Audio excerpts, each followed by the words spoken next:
মেয়েদের হলে কারচুপির যে অভিযোগ এর আমি সুষ্ঠু তদন্ত চাই এবং তদন্ত অনুসারে নির্বাচন কমিশনারের কাছে একজন প্রার্থী হিসেবে একজন ভোটার হিসেবে সঠিক বিচার চাই।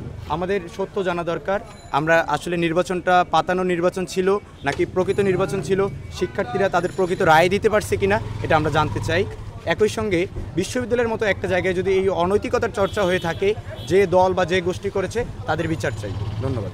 ছাত্রদল সম্ভবত নির্বাচন বর্জন ঘোষণা করেছে এবং ছাত্রদলের যে অভিযোগ সেই অভিযোগ হচ্ছে ভোট কারচুপির। আমি নিজে একজন স্বতন্ত্র প্রার্থী হিসেবে বিভিন্ন হলে হলে গিয়েছি। ছাত্রপ্রতিনিধি নির্বাচনকে যেভাবে একটি গোষ্ঠী একটি জাতীয় নির্বাচন কিংবা ইন্টারন্যাশনাল নির্বাচনে পরিণত করেছে শুধু মতাদর্শিক কারণে, এবং তাদের বিভিন্ন হলে হলে যে লিস্ট ধরিয়ে দেওয়ার যে প্রবণতা সেটা আমাদেরকে শঙ্কিত করেছে। এখানে ছাত্র প্রতিনিধি নির্বাচিত হওয়ার কথা ছিল, কোনো নির্দিষ্ট আইডিওলজির বা নির্দিষ্ট পেরিফেরির কারণে নির্বাচিত হওয়ার কথা ছিল না।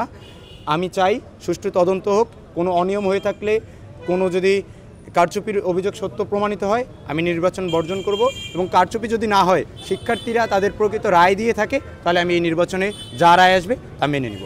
এখন অবধি বর্জন করিনি, আমি পিওর স্বতন্ত্র, কারণ এখানে স্বতন্ত্রদেরও একটা প্যানেল হয়েছিল। আমি একদম স্বতন্ত্র থেকে পুরো সময় নির্বাচন করেছি। এখন আমি স্বতন্ত্রভাবেই সিদ্ধান্ত নিচ্ছি, যতক্ষণ অবধি আমার চোখে এই প্রমাণ না আসতেছে যে কারচুপি হয়েছে, কিংবা প্রশাসনের কাছে আমার যে অভিযোগ জানানো হয়েছে সকলের পক্ষ থেকে কারচুপির বিষয়ে, তারা যদি সুষ্ঠু প্রতিবেদন জমা দেয় তারপরে আমি আমার সিদ্ধান্ত নিব।